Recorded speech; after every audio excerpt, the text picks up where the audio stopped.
Fan, buckle up because the drama at Celtic Park is boiling. I've got 3 massive stories for you today, and trust me, the last one is the one you absolutely need to hear. We've got boardroom pressure exploding, injury heartbreak with a young talent fighting his way back, and a managerial twist that's pure madness. Stay with me right till the end. We have 6 news a day to keep you updated with the mighty Celtic. Hit that subscribe button and be part of it. Let me tell you, the mood around Celtic Park tonight is pure crackling and not in a good way.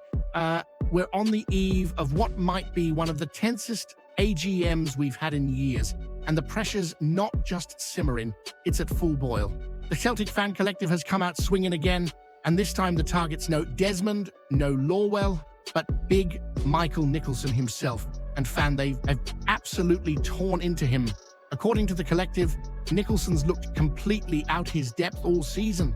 Weak leadership, poor communication, nay vision, nay authority. They're saying he's promised world-class standards, yet delivered mediocrity across the board. And honestly, fan, can you blame folk for feeling that?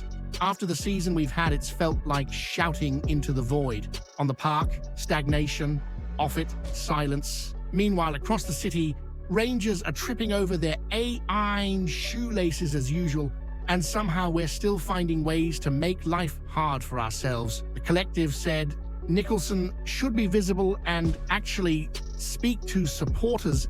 Instead, he's barely been seen, barely been heard, and when he did finally sit down with folk, they claim he struggled with basic questions. Imagine that. The CEO of Celtic lost for words while the club's direction disappears like a Rangers title challenge in February, and the one that's really set folk off, he apparently said, our recent European record is satisfactory, fan satisfactory for Celtic. Tell that to Calmac's face. Tell that to any supporter who's been dragging themselves through those European nights, hoping for a wee bit of pride. It's infuriating. The collective ended it with a line that'll echo through the AGM tomorrow. Michael, your time at Celtic has expired. That's not subtle. That's no hinting. That's a clock hitting 0. And with everything brewing, the managerial vacancy still hanging over us, the not another penny campaign gathering pace, the long-running scraps with supporter groups, the complete lack of spark on the pitch, this AGM is shaping up to be a showdown. Whether the board front up or bottle it, we'll find out soon enough. But fan, I'll tell you this, I've never felt the pressure on the hierarchy quite this heavy. Let me ask you, do you think Nicholson survives this AGM, or is it time for a total clear out at the top? Hit that subscribe button. Lads, let's G it, loldy, till we hit 1,500 mad Celtic dafts. Fan, it's a sore yin this. Young Callum Osmand, the lad who was flying higher than a Rangers claim to be back, is now staring at months on the sidelines after that brutal hamstring tear. And honestly, fan, it feels like the whole momentum he built these last 2 weeks was snatched away in a heartbeat. Just days ago, he was living the absolute dream, scoring in a Glasgow derby, semi at Hampton, in front of the Celtic end, roaring like he'd been waiting his whole life for that moment, because he probably has.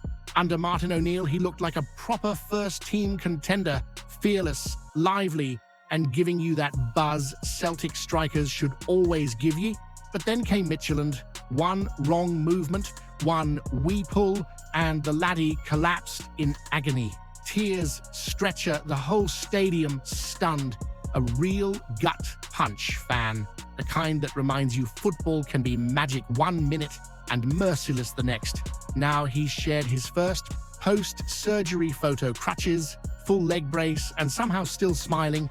And if that doesn't tell you everything about the boy's mentality, nothing will. 19 years old and refusing to let this break him. The clinic helping him recover posted as well, boasting about their medical-grade hyperbaric oxygen therapy.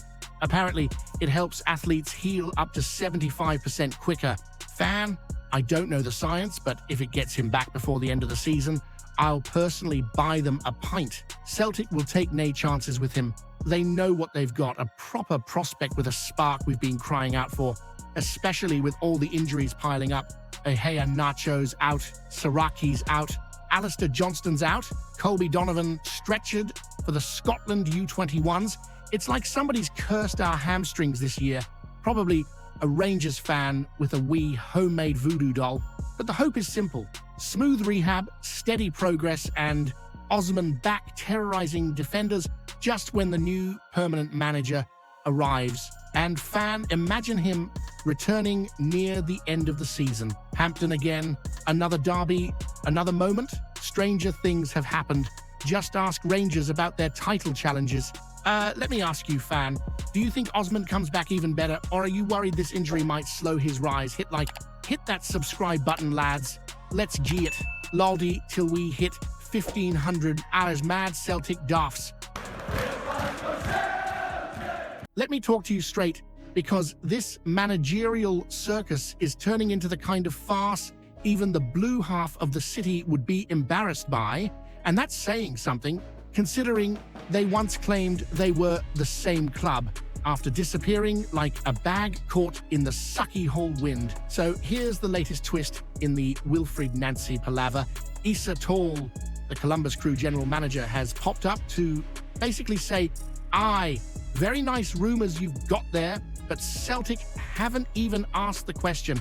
And fan, when I heard that, I nearly spat out my tea, because over here you've got Scottish reporters saying Celtic have spoken with Nancy's reps. Over there in the States, you've journalists saying the deal's practically ready to be wrapped up, and then Tall casually strolls onto a podcast and goes, permission they'd have to ask first, and nobody has. It's pure chaos, classic managerial search bingo.